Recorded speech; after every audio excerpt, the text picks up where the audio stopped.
Alana, welcome to the podcast. It is so good to have you joining me today. Thanks for having me. I really appreciate it. Happy to be here.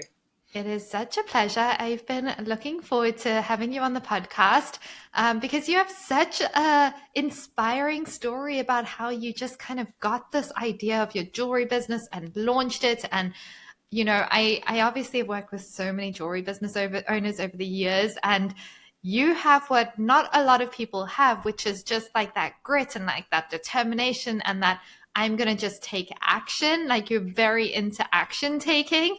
And I Yeah. love it. It fires me up to see that in action. And so I'm really excited to have you here to just talk about how quick your journey has been, because you haven't even been in business for a year and you've achieved No. more than some people achieve in a couple of years in your business. And so I'm excited for us to talk more about your story. But before we dive into any of that, do you want to go ahead and introduce yourself to our listeners and tell them a little bit about who you are and how you got to where you are today? Sure. So I'm Alanna Boss. I am the owner and creator of Boss Eclectic.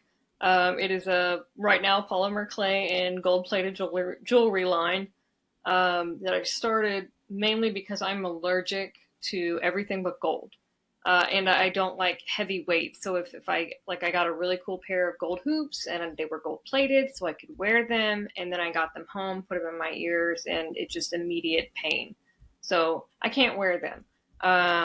After that, and another purchase that I made, I was like, I'm tired of this. I can't find what I'm looking for that's made for me in the specifications that I'm looking for. So that's when I decided to create my own jewelry. Um, Mm. Before that, professionally, I work in legal, and I've done that for almost 13 years. And I'm from Wow. Texas. I'm in Dallas, Texas. I'm in a specific area called Oak Cliff, and it's a great area. I absolutely love it. Amazing. Okay, so I want to dive into this a little bit more, Alana, because I know you've been in the legal field for 13 years now, and it's interesting that we have a couple of people who are legals or legals. I can't even speak. I just told Alana that I'm like having an off day. I woke up feeling like I've got flu or something. So if I'm not even speaking English to you guys, this is why. Um, we've got like an interesting number of lawyers. We've had, you know, people from these different industries who come and like kind of start their jewelry business, and it's such a different business and different industry to be in. I find it so fascinating to see lawyers and attorneys drawn to building their own jewelry business. So talk to us about like why jewelry. Why jewelry? Well, first, I just want to let you know I'm not an attorney. Yeah. I work it so we're clear. Yeah. Why jewelry? So that's a really good question because I'm pretty creative and I've always made stuff. I've always painted. I've always drawn. I got into stained glass a couple of years ago. Um, I like to build things. I like to work on cars. I really like to work with my hands. I think it's very like I like to cook, but if I'm going to cook something, um, I want to do the whole thing with my hands essentially, and I want Mm. like a day, and that's what I'm doing. So I've always kind of been like that, and I think jewelry. I honestly think that this a ring purchase in Washington State upset me to the point that I was like, I'm just making my own. That's all. I'm going to figure it out. Um, I think that's partially why. But the last thing when I picked it up last year, I think I saw a video somewhere of somebody making something with polymer clay, and I was like, "Huh, I've never worked with that medium before. That's interesting. Like, what does that mean? Polymer clay? Okay, I went to school for science, so we got plastic clay. Okay, I don't understand. I'm at a complete loss." I found out they sold it at the local Michaels and just went on a whim one day and was like in August of last year, the very end of August, and picked up some colors, and I was like, okay, I think I might need like maybe a couple tools or something. And I just like loved it. I absolutely loved it. I Mm. really like working with the materials actually in my hands. Um, and from there, I was like, oh, well, I definitely want to make jewelry out of this. Like for Oh my sure, goodness. earrings I want to make out of this because I started making some really cool patterns, and I was like, it's not 100% there yet, but I have the vision. Like I can see, like I'm the type of person that can go to the thrift store and find something and like, oh, that can be something else. That's just kind of how my brain works, I guess. Mm. Um, but I have thoroughly enjoyed the jewelry. Like anytime, like I make a new pair. Oh, okay. I want something to match something else. That's been phenomenal. That's been a lot of fun for me, and especially Mm. I've been able to give my friends jewelry. Um, but yeah, I think that's mainly why is that the probably being able to work with it with my hands, and then honestly just loving jewelry, but not finding whatever I'm looking for that I Mm. can wear. I love that so much, and I totally resonate with that. I think there's something incredibly healing about working with your hands. And also, I don't know if you resonate with like ADHD or anything, but this has just been my experience is that there's something so rewarding in seeing something physical being brought to life and then handed off to a customer. And you get that cycle of completion. But that is just Yes. so satisfying to like an ADHD kind of brain.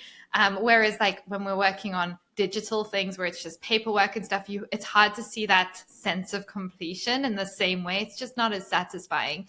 And No. it is just so therapeutic to work with like polymer clay and to create and kind of to have this endless possibility. So I love that you got started. Now you mentioned August, which was August last year, August 2024. We're now That's at the correct. very beginning of May 2025, and so much has happened since then. You really just like decided, oh, I'm going to do this, and you actually did it. Do you know how many people have the exact same thoughts as you, where it's like, oh, I'm going to do this, and then they sit on that and they sit in that space for 2 to 20 years? I know because I meet them when they're ready. But it's very, very common for people to sit in that space of, oh my gosh, I really feel this pull and excitement to do this. And now I'm going to sit and think how I can do it perfectly right from day one.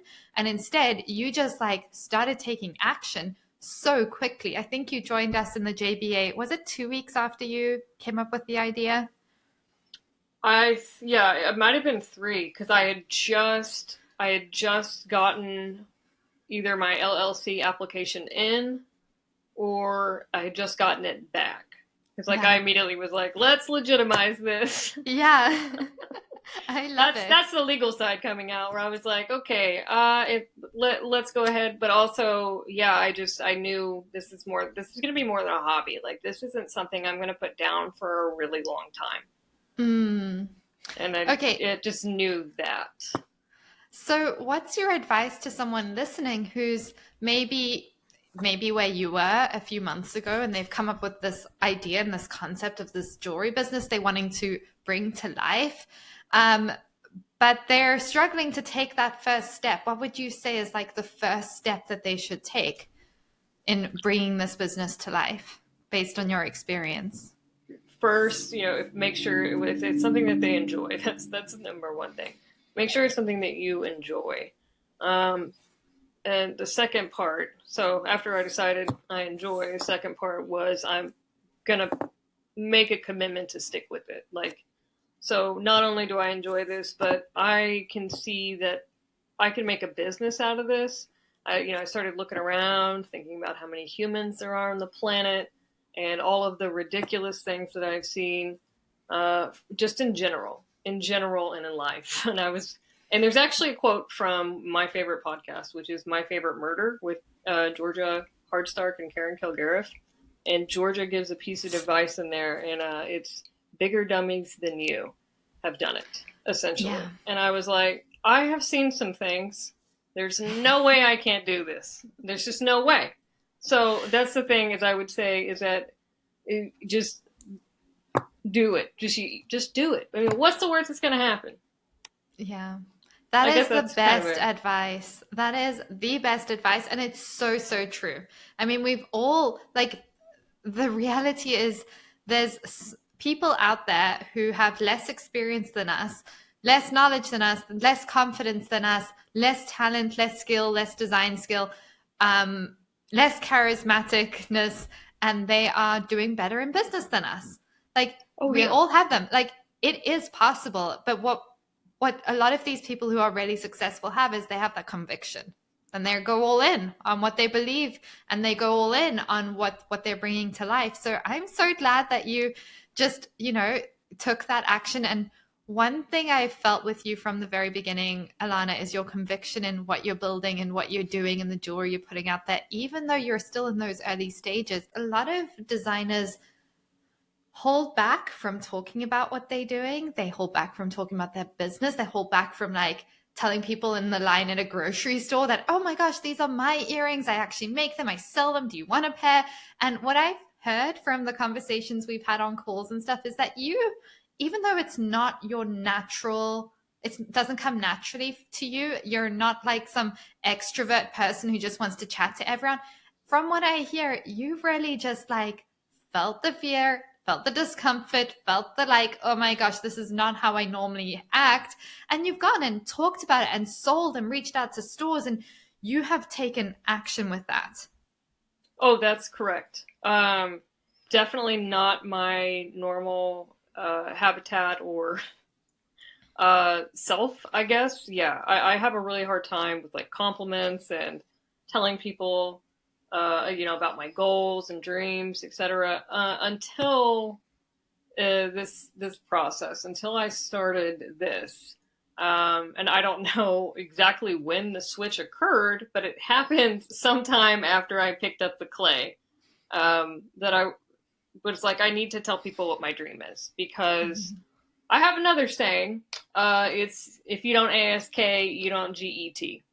And I like to especially tell women that at work, especially for raises. You need to ask for money. You need to ask more. You need to be silent when they give you your first offer, but you need to ask, right? And I think I kind of hit that and was like, nobody's going to know about your jewelry and your dream if you don't tell them. And it was also kind of like an accountability buddy with the universe, unbeknownst to them, that I'm letting my friends know and people that I talk to, that I'm like, oh, hey, so yeah, I just started this thing. And obviously I'm not trying to sound like an MLM. So it's got to be appropriate, but yeah, I ended up starting, like, I talked to my friends about what I was doing. And one of my friends owned a shop, and he was like, bring them in, let's see them. And I brought him in, and he was like, get some stands and you can sell them in here. And I was like, what? Just so blown away. His faith in me was admirable. That was really, really cool. I think that helped and gave me a big confidence boost too. So I recommend that. If you know any friend with a store, just ask if you can put your stuff in there. It's just a small stand. It was a night and day difference for me, I think, psychologically. That's been more difficult, but the biggest thing has come down to a self-talk of, if you don't tell people, how are they going to know? Like, are you just going to assume that they're going to find you on Instagram? Like, no, that's not how this works. You need to actually talk to people, and show them your product and show what you're wearing. And if somebody asks, I'm absolutely telling them I made these, what they're made with, why I made them. I'm going to ask them to feel how light they are. Yeah, but definitely not in my normal bag of tricks. So this has been a new experience in, like, the events and people coming up to me. It has been wildly uncomfortable. Absolutely wildly uncomfortable. Oh my gosh. I got to meet people, and they got to meet my product. They got to meet me. And I need feedback from people. That's just kind of how it is. Oh yeah, 100%. And that feedback that you get from in-person events when you're a new business is invaluable. Like, you can fast track your development of your designs and the language you're using to market so quickly when you actually have those face-to-face conversations. And I love that you've just felt that discomfort, and it hasn't stopped you from putting yourself out there. And a lot of people will talk themselves out of things like this because we like to logically talk ourselves through things and be like, oh, here's all the list of reasons why now's not the time to do events. Now's not the time to launch my business. Now's not the time to do XYZ. Here's why, I'm just never going to be good at being the face of a brand, or all these things. And we like to justify why we make excuses for ourselves to not chase our dreams and bring them to life. Have you at any point heard that little voice in the back of your head being like, oh, maybe now's not the time to do this, or oh, maybe you're not ready for that? Like, have you heard that? And what's kind of helped you just take action anyway? Oh yeah, I've absolutely heard that. Um, what helps me take action? Huh. Um, what helps me take action? First, I get inspiration. So sometimes I always carry a notebook or my iPad with me. So if I get inspiration and it strikes, I'm gonna have to draw it, whatever it is. And then once I've drawn it, I want to make it. So there's that. So I'm gonna be doing it anyways, essentially, right? Um, the other thing is that I have figured out that I would I would like to do this full time. Like I love the whole process. I just I love it so much. I feel so much better. I'm so much I'm less stressed.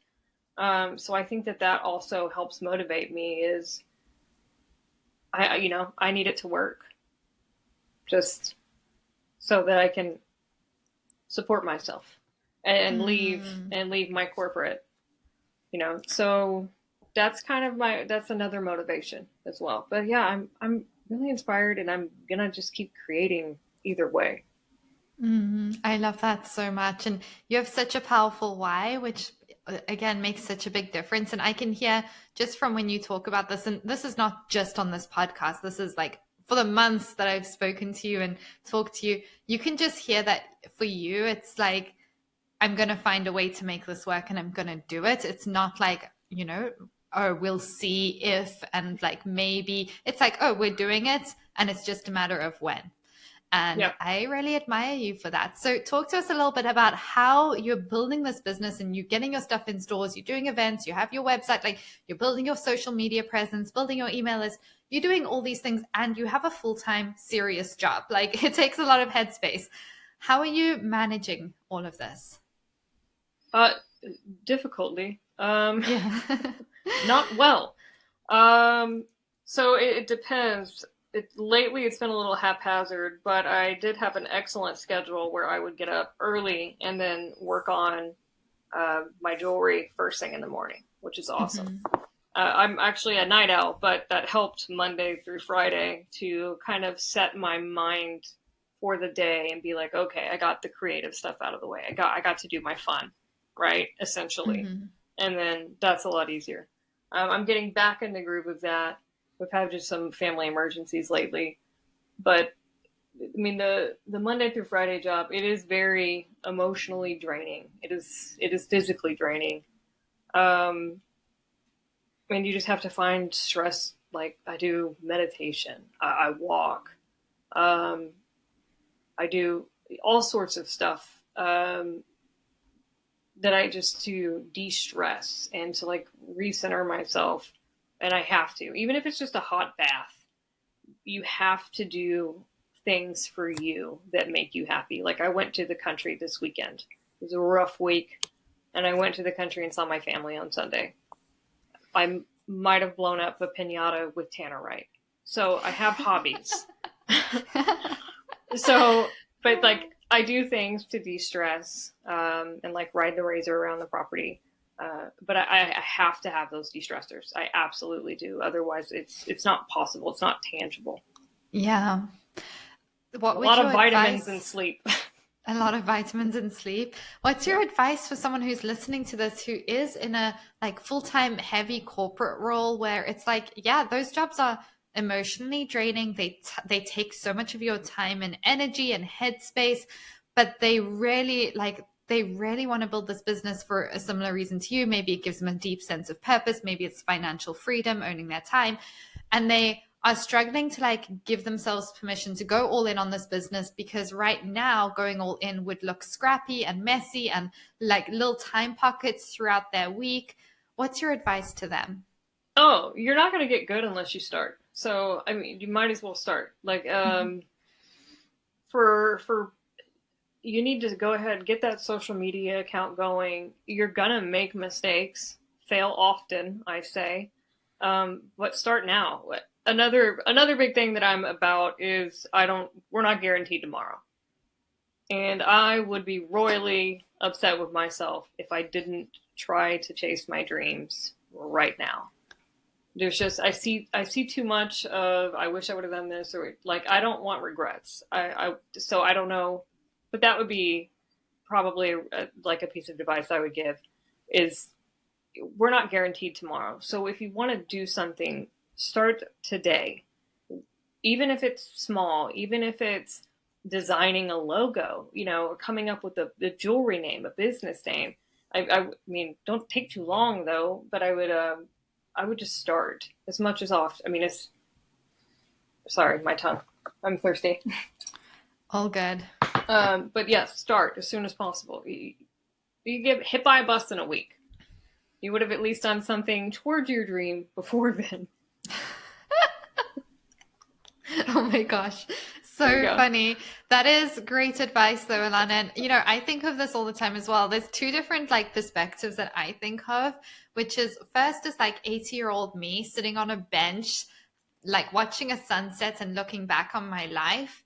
And I always ask myself, this decision or this thing that I'm doing would 80-year-old me be so glad I went and took that chance? Or would they be no, you should have played it safe your whole entire life? I can guarantee 80-year-old me is oh my gosh, why didn't you even take more chances? They probably you still played it too safe. I absolutely 100%. 100%. I really like that because absolutely. 8-year-old me would be I can't believe you didn't do more. Yeah. I can't believe you instead spend time watching Netflix and just vegetating instead of going and pursuing these passions that you were given and testing things and failing and trying and growing through it.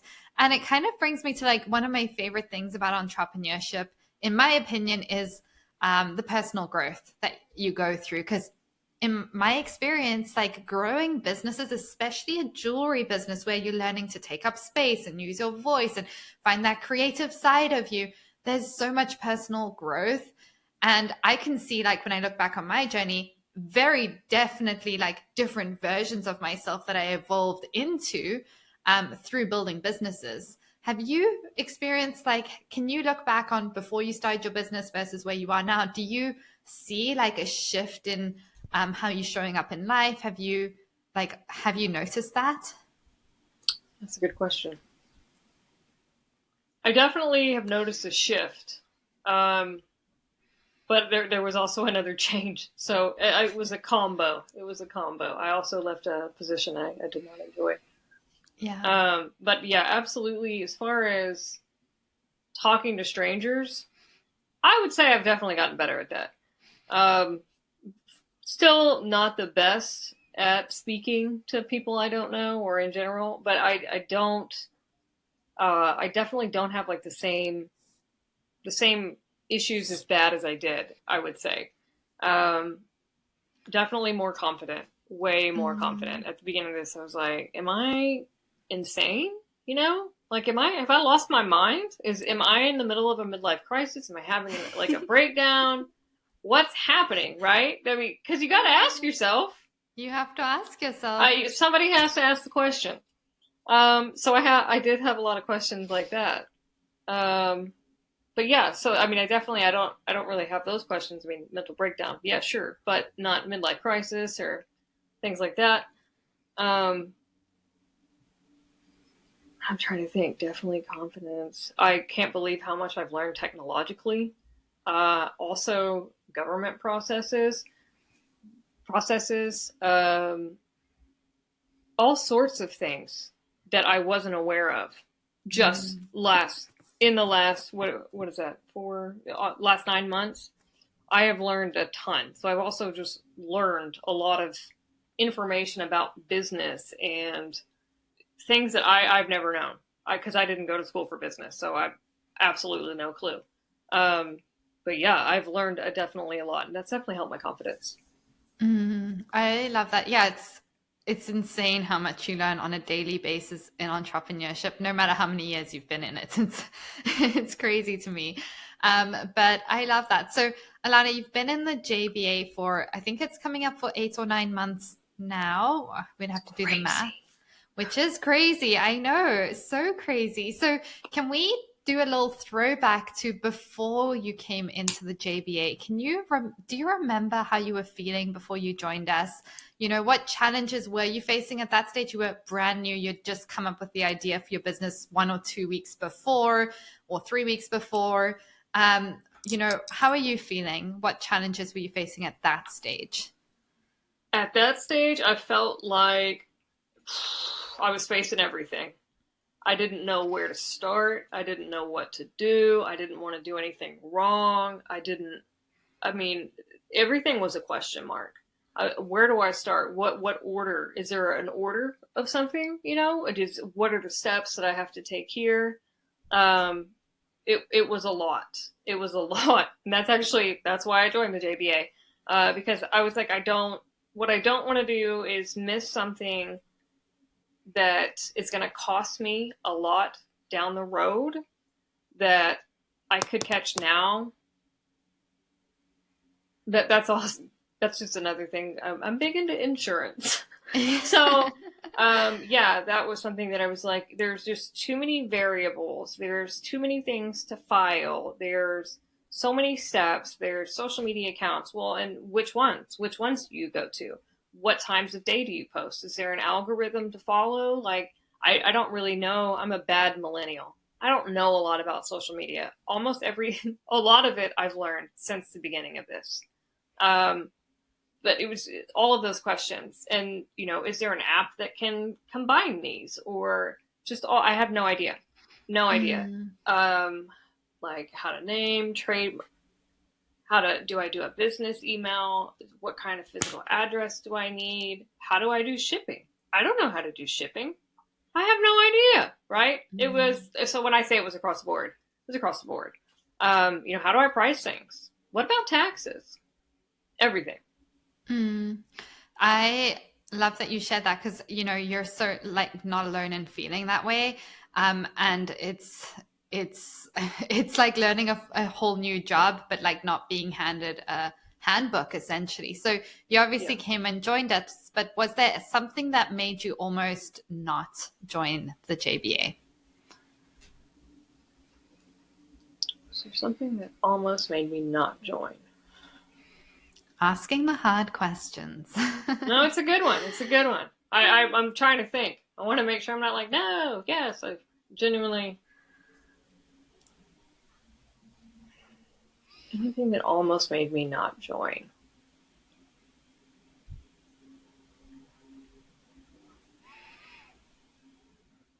I did consider like the time commitment, but again, I was like, I'm just gonna need to do it anyways. So, I think that's the only thing. I mean, I was really interested. I was like, I need a blueprint, and somebody who's already done this sounds great. Mhm. Um, yeah, because I was like, how do I get into wholesale? How do I get supplies? No, I was pretty on board. I love it. And so you came in, you've been in for a couple of months. How do you feel now? Like, what's your experience been of working with me and being in the JBA? My experience working with you has been great, so thank you for that. Or I wouldn't be here. Anybody who knows me knows that that's true. No, it's been great. It's very responsive. It's very interactive. I'm trying to think. You're always available if I've ever needed anything, and there's other people in the company. Laura, I know. Yeah, so no, that's been good. What was the other part? I'm sorry. I probably should write down questions. Oh, no, It was a it's all two-parter. good. I only have the first part. It's all good. I actually don't remember what the second part was, but Oh, okay. what would you say, what wins have you celebrated, little or big or small, since joining us in the JBA? Since joining on the JBA, I've had my earrings in three retail stores that you can actually walk in and buy. I've set up my website. Um, I've learned how to use all that. phenomenal. I've done multiple events. I also learned how not to get scammed by being scammed. But hey, you gotta learn, right? Hopefully everyone learns by me. Let me see. I mean, I've And learned all just to sorts. clarify for anyone Oh, listening, the scam thing was an event organizer that you had a yes. bad experience with. Yes, to clarify, it was somebody posing as an event coordinator, and they were not the event coordinator. They were not Oh. affiliated at all. So definitely any events, everyone, please make sure that you are scheduling it with whoever actually is legitimately the event coordinator. Oh yeah. Absolutely. 100%. That was That horrifying. is so important. So, there's obviously different components to the JBA. We have our incredible community and our Facebook group where you can ask questions. We have our group coaching calls like twice a week. We have our online training, the 10-day Jewelry Biz Sprint, the 90-day Blueprint, the bonus vault, the mastermind library. There's a lot of It's a components. What lot. would you say is like your favorite part or the parts that you're enjoying the most? Parts that I'm enjoying the most. I love the interactive coaching calls. But okay. So, well, I was going to say the content in the Facebook group and the interactive coaching calls, because they're all kind of, I mean, I'm a big fan. But I would say probably the interactive coaching calls, because you get to hear other people who are somewhere along the timeline of what Mm-hmm. you're trying to do or working on, right? Powerful words. What you're working on, not trying, but somewhere on that timeline. Either they've started their business, or they've been in it for years, or they've had their own business for 20 years, but everyone is essentially in the same boat making jewelry, and they are going to have a lot of the same experiences. That way you can share and learn, and like, how much should I price things to a wholesaler or for consignment? I had this happen to me at an event. How do I prevent blah blah blah? It's all these different questions, and you get to ask them, and because some of them can be fragile, not the people, the questions, Mm-hmm. but they can. You basically are like in a safe space where you can ask questions and get people's perspectives in the group. I just love it. I really do. I really like learning through. It's like a village. It's yeah. It's like a village. That's quite it. I'm a big fan of villages, apparently. I love that so much. That's so special. I'm a huge fan of villages as well, and I think that's just a beautiful um, analogy for it because I think you're so right. And obviously I'm biased, but I agree with you, Alanna. So for someone listening who's like right at the beginning stages, they're like, I'm just getting started.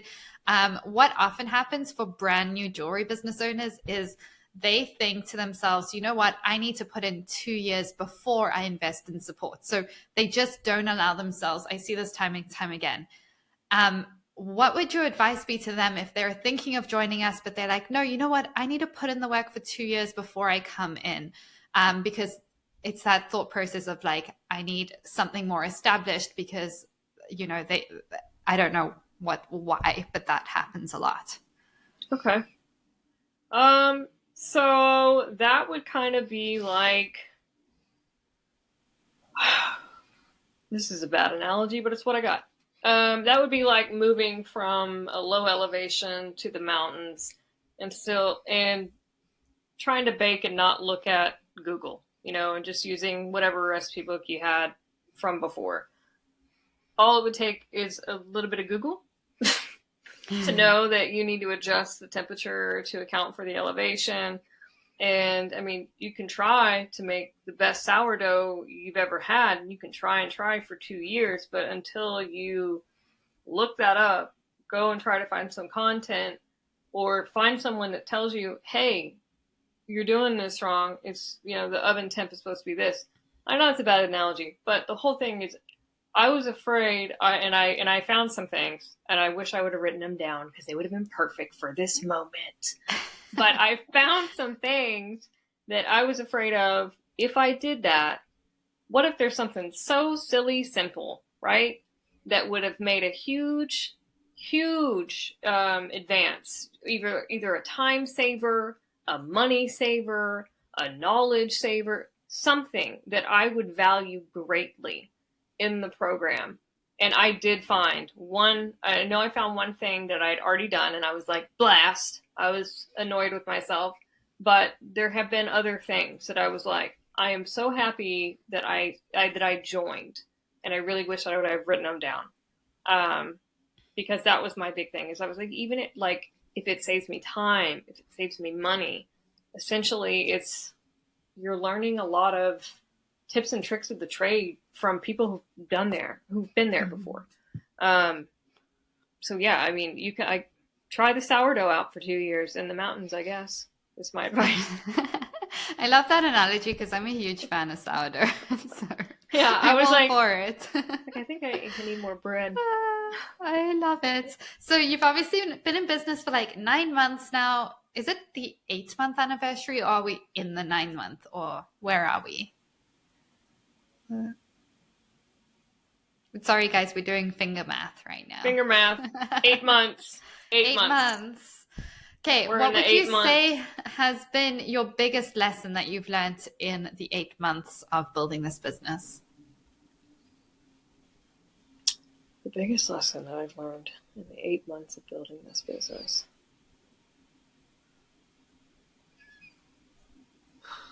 You can really kind of do anything you put your mind to. Mm-hmm. I mean, I'm surrounded by like my supplies right now, and my office has changed significantly in the last 8 months. But yeah, if you'd have told me this at the beginning of last August, I'd have been like, "You're out of your mind. What are you talking about?" Yeah, you can really do anything you put your mind to. I guess that's probably what I've learned. I love that. That is a great lesson, and that's great advice for anyone listening. Anything that you put your mind to and actually take action towards as well, because you're just you're the action taking queen. I love it so much. Anything else you want to share, Alanna, before we wrap this up? Anything we didn't touch on that you wanted to talk about? Let's see. I don't think so. No, I can't. I can't wait to tell my husband I am the action queen. You are the action queen. 100%. I get things done. You do. Yeah. No. I don't know. I think that's probably. I honestly think that comes from my dad, because when he wants something done, he's like, "Let's do it right now," and we're gonna learn right now, and you're gonna help. And so I think maybe that's where that came from. But no, I'm excited. Oh, I love that so much, Alanna. Well, thank you so much for coming and joining me on the podcast and sharing your journey and the lessons you've learned in the first few months of building this business with our listeners. I know we're going to have lots of people feeling just inspired and excited by your journey, and they're going to want to follow along and connect with you and support you. So where can our listeners find you, and how can they support you? Okay. I can be found on Instagram at Boss, B as in boy, OSS, Eclectic, ECLECTIC. I'm on Twitter. No, I'm not. I'm on TikTok. the same handle. It's been a long day. I Yeah. get it. Right. I'm on, and I have my own website. It's at bosseclectic.com. We also have a connected page on Facebook. You can find lots of process videos. I try to record the process because I like to watch process videos. So I try to make some that I think would be fun. I do a mix of stuff that I like and then stuff that I think maybe other people would like, and then we meet in the middle. But yeah, so you can find my process videos on social media. You can find my products at bosseclectic.com, or if you live in Dallas, you can find them right now at Zaza's, located on 7th in Bishop Arts District. Amazing. We will link all those so anyone listening can go and check them out. And those earrings you're wearing, those are yours as well, aren't they? So yes. Cute. Thank I you. love them. So and yeah, you guys can... lightweight. It's just... Oh, I love it. I'm the same. I'm like so sensitive to weights and stuff. So like lightweight earrings are just such a win. So we'll link those in the show notes so anyone listening can go follow and connect and support you, Alanna. But thank you so much for being here. I would love to bring you back on at the end of summer to hear about the growth and the lessons you've learned. and just hear more about your journey. But thank you so much for being here. This has been so, so fun. Yeah, thank you for having me. It's been a blast.